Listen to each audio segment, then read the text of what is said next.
We're going to go on to our next speaker, which is Samiran Ghosh.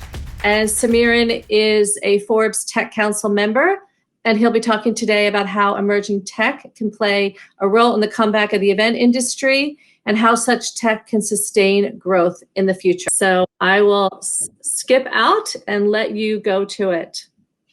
Thanks a lot. Good morning, good afternoon, good evening, everyone. And thanks to Sarush and his team for giving me this opportunity to kind of speak with you guys.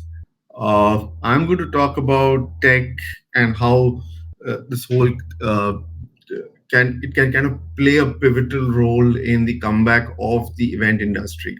And in fact, quite honestly, we wouldn't even be discussing this topic if we was somewhere in Feb 2020, where events were going on as they were. There were virtual events, there were physical events, and people were just going about their business. And unfortunately, what happened. So this is, I mean, this is really the problem. This is the 800-pound gorilla in the room, which is COVID. Uh, I mean, there is a lot of differing view on this, but at least it's my personal opinion that whether whether you're vaccinated or not, whether you feel you've kind of beaten it or not, whether you've got it and recovered or not, this is really not going away. And unfortunately, the problem that it kind of poses for the event industry is that it's not just what you and I think. The event industry is really about audiences, engagement, clients, and all the rest of it. So wherever there is a little bit of hesitancy to step out or to be part of anything, you're going to run into this problem, which is why we have kind of are starting to discuss this whole issue around technology and what technology and how technology can help with this industry. So what I've kind of tried to do is that just think about when we look at events, it's not like really one homogeneous body. It's kind of spread across a lot of type of events, and you kind of, if you kind of look from the left to right, it kind of can start from simple doing presentations, doing webinars, where you talk to an audience, there are a few questions, and then they go away. And then you kind of, as you kind of shift to the right, you kind of get into, you increase the level of interactivity, and you kind of make it even more tougher and tougher for to do these events virtually, or at least only virtually.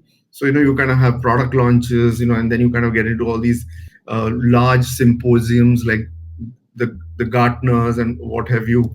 You have music festivals, and kind of at the rightmost corner, at least in my mind, is this whole thing with sports events. I mean, how do you really do a sports event virtually? I mean, is it even possible? Because you need to at least have physical players. So that's one part. And then they kind of draw all of their energy and all of their drive, and the whole event kind of gets all its energy from an audience. So how do you kind of get around that? And what are the things that you can do, and what are the things that some people have done?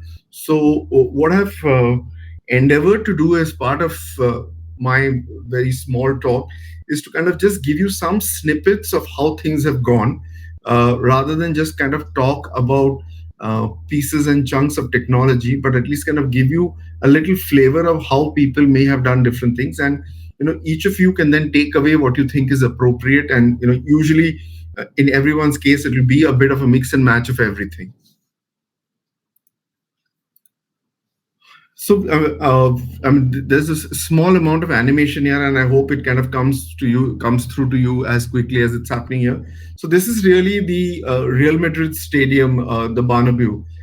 This is where this is the home stadium of the Real Madrid club, and this is where they play all their home games. It's a 70,000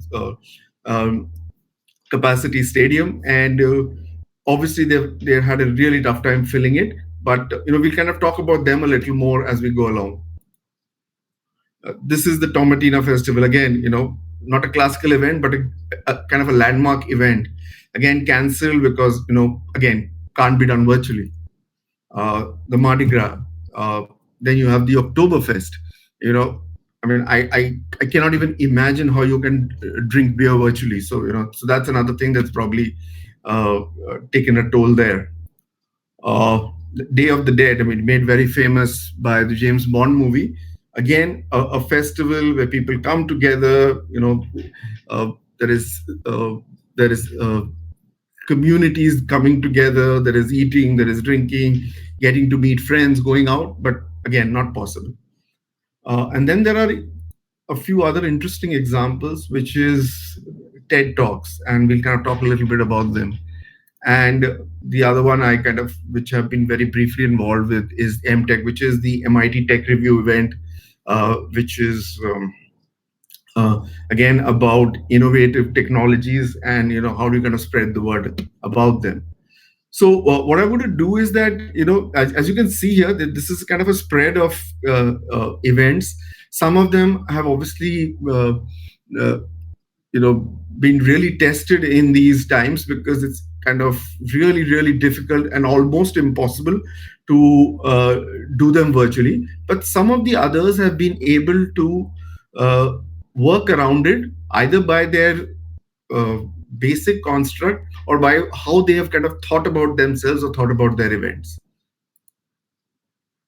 So I'm going to just talk about these. I'm going to talk about TED and MTech, and then kind of take you through a little bit of a case study on Real Madrid. It's a program that I had briefly been associated with when I was at Microsoft. So if you kind of look at TED, TED is actually just uh, people stepping onto a stage, the red circle as it were, speaking for 15 to 18 minutes about something innovative or great that they have done, and then going away. But TED has been able to take this and make it into a global event. It has been able to convert this into something that people desire to do, something that can now be done virtually, and it's got a great amount of repeat value. So it's not very surprising to find TED videos which have been viewed a million or 5 million times if the topic is really interesting. So while TED started off as an event that had to be physically done, they have since branched out into local franchises. They've branched out into business franchises. They have, and in the process, they have enabled a ecosystem where things can be done in local communities, local pockets. Things can, uh, and therefore, things can also then be done virtually, because the power of the TED platform is its content, and they have kind of taken away this whole issue of logistics and managing the event away, because what they do is they control the video quality, which is that if you do a local TED event, the video needs to go to TED. They see if the quality is good, and they kind of give you an okay. If you're found to be soliciting, or if you're found to be kind of doing any blatant promotion, or the quality is not good, then they kind of scratch it out. But what lands up happening is that the TED event and the TED brand remains intact. The same has happened with MTech. MTech used to be a pure physical event, and where people used to really have to travel to Boston to be part of it. And tickets were about $3,000 to $4,000 for the entire 3 or 4 days. But come COVID, what they were able to do is that they very quickly transitioned over to a virtual event. Ticket prices came down to, I think, $500-600.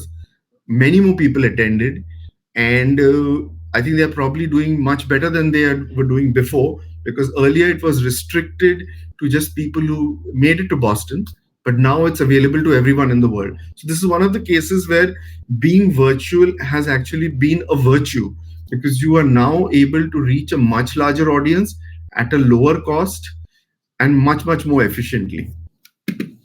And now I'll just kind of talk a little bit about the Real Madrid example.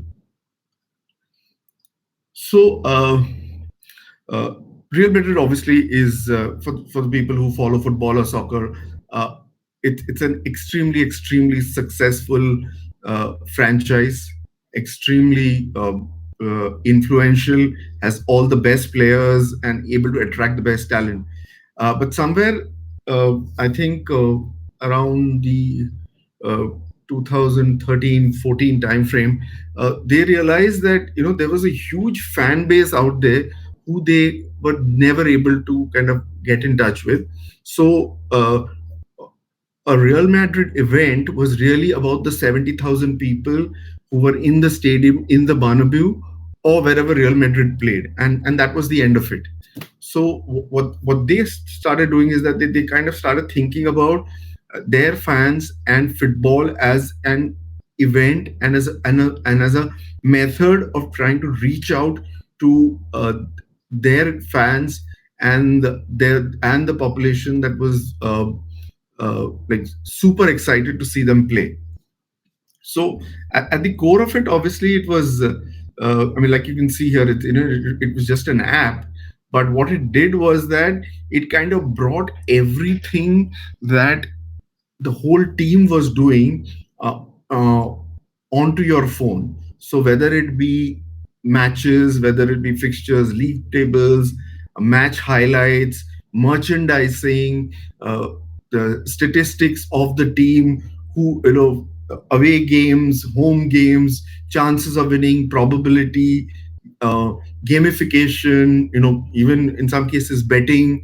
Uh, in fact, when Real Madrid was playing someone else and they happened to win, then uh, top players' t-shirts, which were usually sold for 25 euro, were actually selling for 90 euros. So there was an all-round uh, great engagement with fans, a great platform provided for uh, the the club and the teams to reach out to fans, and the game suddenly became not about the stadium, but it was really about the whole world. Uh, I mean, you'd be kind of shocked to know that Real Madrid has about 450 million fans around the world. And uh, when they ran analytics on this, they realized that there is a huge, one of the biggest fan followings happens to be in Indonesia, and that too from women in Indonesia. People who would never make it to a stadium, at least in Europe, to play the game, but who, because of what Real Madrid did, were able to access each and every game.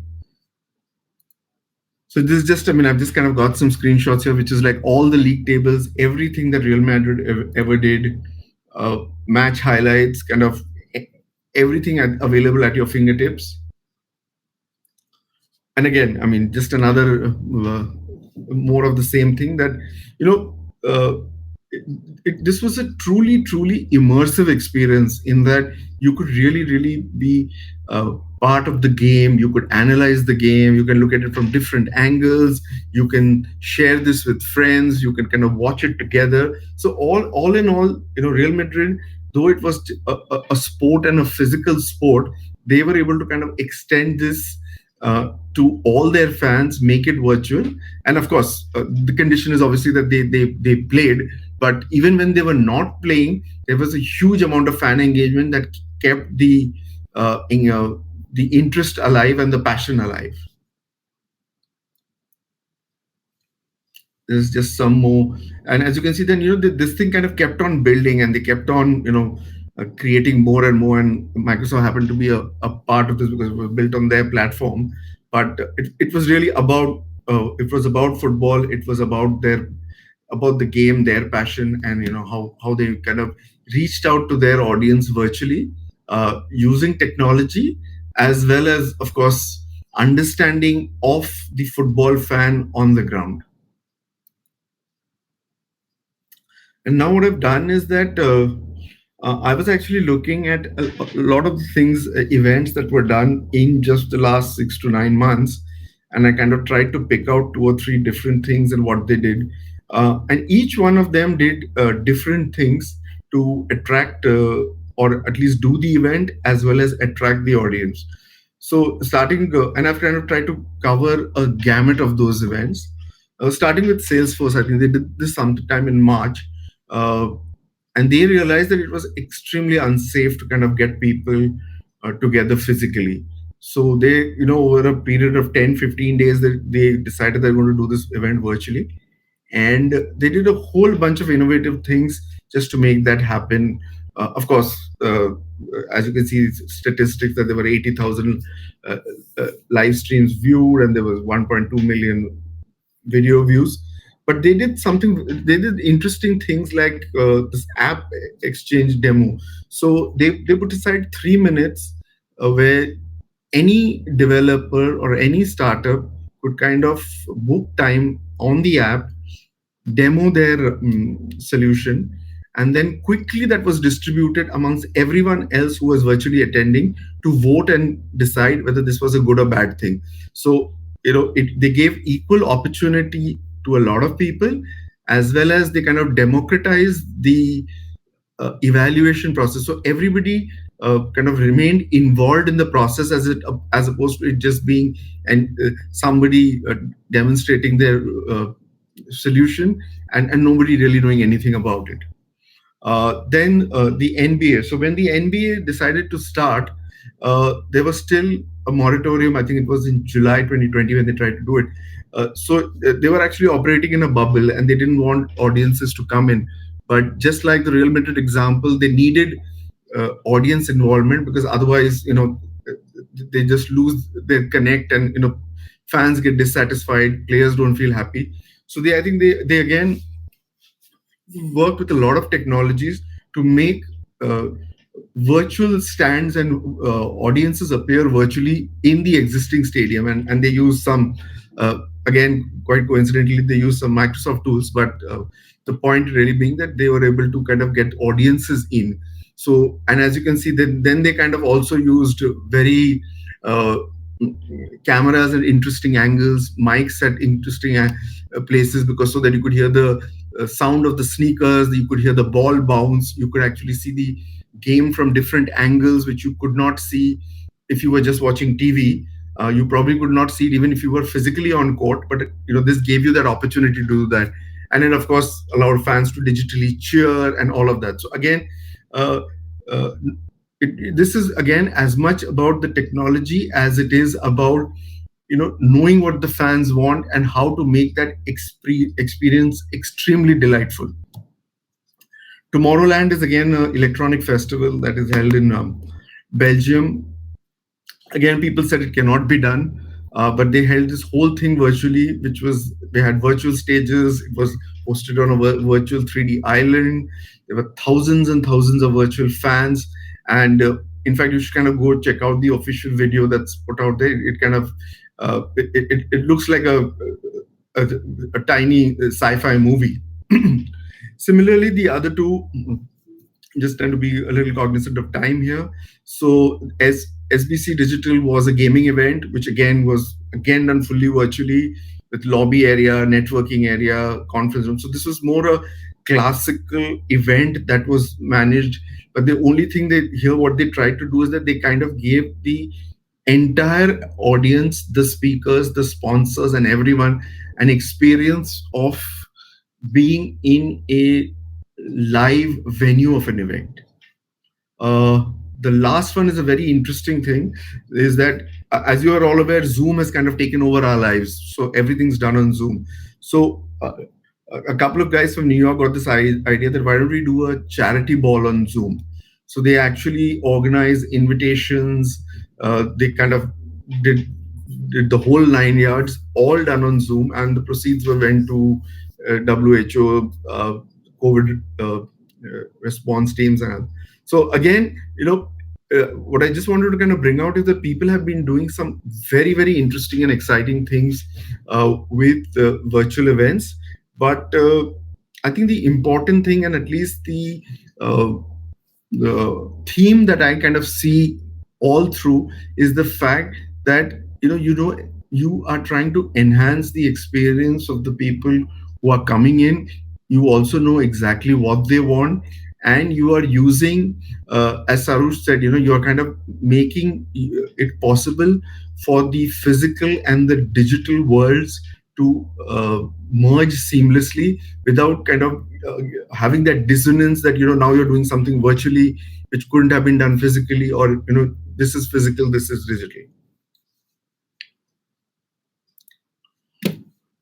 So here's just a little bit of a list of the technologies, and I'm not going to kind of go too much into it, but most people are trying to or use it in some way or the other. There are event tabs, there are projection mapping, which is that use any surface as a projection, geofencing. Second screen tech is just something I want to just spend a minute. This is that it has been known that most people who come into a venue or who are in any virtual event are actually using have a phone. So if once we are kind of out of COVID, if at all, then when you move to that, then there is technology available that allows you to use everyone's phone as a second screen. So people continue to have the tendency to look at their phone even when they're at an event. So how do you really use that second screen? How do you use AR? I was recently at a Audi car launch, which was done completely virtually using 5G AR technology, where people from different parts of the world got together, and the car was actually kind of launched in a completely virtual uh, uh, mode. And I'm kind of just to kind of bring this to a kind of a end. Uh, this is my kind of little take on this. Uh, is that from whatever I have seen and wherever I have dealt with technology, because I've been in technology for the last 26, 27 years, is that don't kind of lead with the technology. Uh, don't try to kind of say that this is this great piece of event technology which I'm going to now try and apply somehow to make my event successful, whether it's virtual or physical. Take time to understand what it is that is really needed to make this event unique, make this uh, address the unique aspirations of the people who will come to attend this event, and then try and apply the most appropriate technology in that space.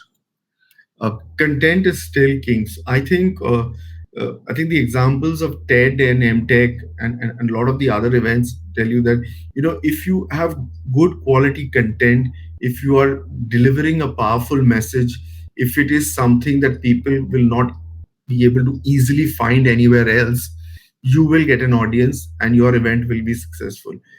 If you do everything else and you kind of miss on the content, then it is very, very difficult to kind of make an event successful. Innovate on your delivery and your mix. So this is again, I can kind of go back to the Real Madrid example, or even the NBA and all of these. Is that you kind of have to constantly try and innovate on what is it that how is your fan base, or how is your audience going to consume your content or be part of your event, and then need to make sure that you are making it as easy for them to be able to connect with you, whether it be the registration, whether it be the attendance, whether it be post attendance engagement, whether it be social media or what have you. So each one is very, very unique, and each type of audience, some events maybe for older people, some even maybe younger, men, women, people who like music, people who don't. So that needs to be kept in mind when you're doing an event. And the last thing, of course, is be aware of the phygital world. Is that I don't see a situation where we are going to be purely virtual, and neither do I see a situation where we will be in a normal physical event uh, without any virtual or without any technology inputs. And that therein lies a great opportunity, but therein also lies a challenge, is that we need to be able to transition seamlessly between both of these worlds. And whatever we do there, if we are able to do that seamlessly, we will be successful. And if not, then we'll face challenges. So I think those are just my key messages, and I'm kind of done. I'm happy to take any questions that you may have. Thanks once again for the opportunity to speak here, and looking forward to any questions. Happy to answer. I love that slide, Samiran. I love the colors. Beautiful presentation.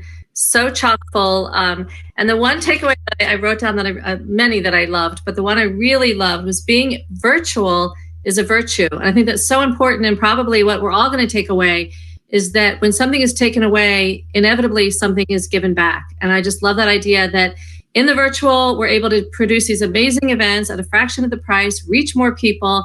So that message really came across to me. It just feels like the opportunities are endless. So thank you again for sharing.